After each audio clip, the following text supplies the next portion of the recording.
After 3 days of public hearings, Halifax councillors have unanimously approved huge zoning changes across the HRM, paving the way for thousands of new housing units. And this is all tied to the Federal Accelerator Fund, which has about $80 million coming our way to help with the shortage of housing amidst our housing crisis. And these changes include more height in some areas, more units per lot in some areas, no parking requirements in some areas, and more, but we'll get into that soon. And if you're new here, my name is Andrew Stephens, and I've been a realtor in Halifax for almost 10 years now. And if you want to be educated on the Halifax real estate market, then you're in the right place. So hit that like button and hit that subscribe button.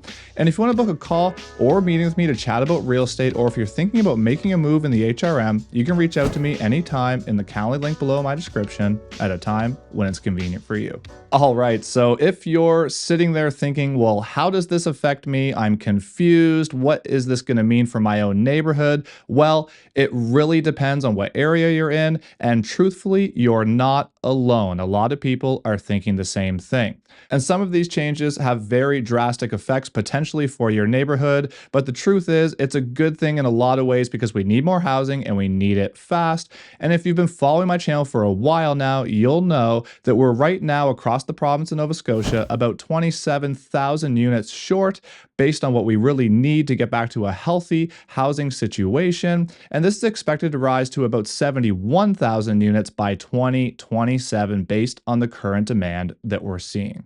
So if you're part of the not in my backyard type of crowd, then you might be disappointed with some of these changes, but the truth is it is here and it is happening. And yes, some of these changes are pretty drastic and I believe they're happening very, very quickly, but it is what it is. We need more housing and this is the decision that was made, and we won't really understand the full implications of these changes for years to come. Now, according to some of the reports that I've read about some of these public hearings, there was kind of a divide in the room. So there was a lot of young people that spoke and a lot of people that spoke from the older generation as well. And some of the younger generation, they're pushing for this. They want more density, they want more housing because they're looking at their future and they think that they need this to have more affordable housing in the future, which is probably accurate. And then of course, some of the older generation, they don't want this. They're part of the not in my backyard type of crew, which again, it doesn't really matter what side of the coin you fall on. It is what it is. Everybody's going to have their own opinions, but some of that kind of crew, they're not affected by the new pricing in housing as much as maybe the younger generation. They don't want to see these big changes in Halifax. They don't want to see the city change that much. They like the old Halifax. So there's a bit of a divide in the room between the younger generation and the older generation on this one, according to some of the reports that I've seen. Now, Councillor Sam Austin said that the city wasn't being bribed by the money, but rather taking advantage of the federal funding to help the housing shortage. And Councillor Wei Mason said he'd vote for this change with or without the federal funding. So generally speaking, it seems like all the councillors were on the same page for this one. And like I said in the intro, they did unanimously vote to push these zoning changes across the finish line.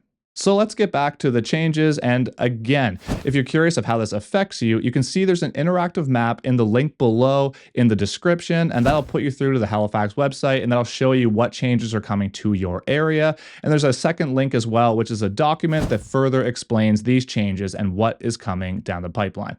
But if you're curious on some of the big changes, here they are. First off, 4 units per lot in the urban service area, and to me, this is one of the biggest changes that will potentially change the overall vibe of some of the neighborhoods throughout HRM. Number 2, in the regional center, ER3 lots will be approved for 8 units for new construction, and through internal conversions, more than 8 units will be allowed, but they must conform to urban design requirements. 3, increasing the size and height allowance for backyard suites, but they scaled back the idea that you could have multiple backyard suites per lot. So it's only going to be 1 backyard suite per lot. 4, increasing the maximum lot coverage in low-rise residential areas. 5, less requirements for office conversions, exempting commercial to residential conversions in the downtown Halifax and downtown Dartmouth zones from amenity space, unit mix, and development permit where the build form is not changing. And 6, there's a lot of reduced parking requirements as well.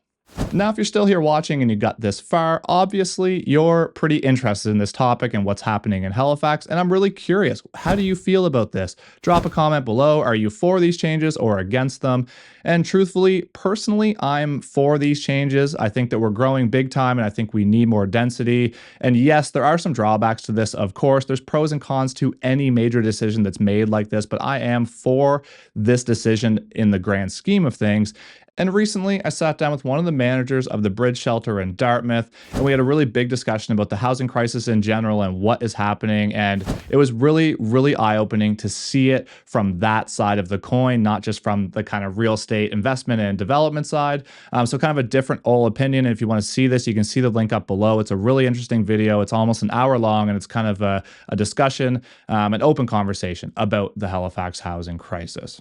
And now, although this will move the needle quite a bit, there's still a lot of restrictions based on the labor shortage, based on material costs, based on the land prices and the interest rates and all of this. So even though this is going to move the needle, it might not be a drastic change right away. It might take some time to take effect. But overall, anything that's going to help the housing crisis, I am for right now. I am pro that idea. So we'll see how this plays out, and we'll see how this plays out in years to come and what all the implications of these new rules are. And if you're still here watching and you got any value out of this, all I ask is that you hit that like button, you hit that subscribe button so you don't miss any of my future content, and that'll help push this out to more people like you who may be interested in seeing videos about the Halifax and Nova Scotia real estate market. And until next time, thank you so much for watching. I really appreciate your support, and have a great day.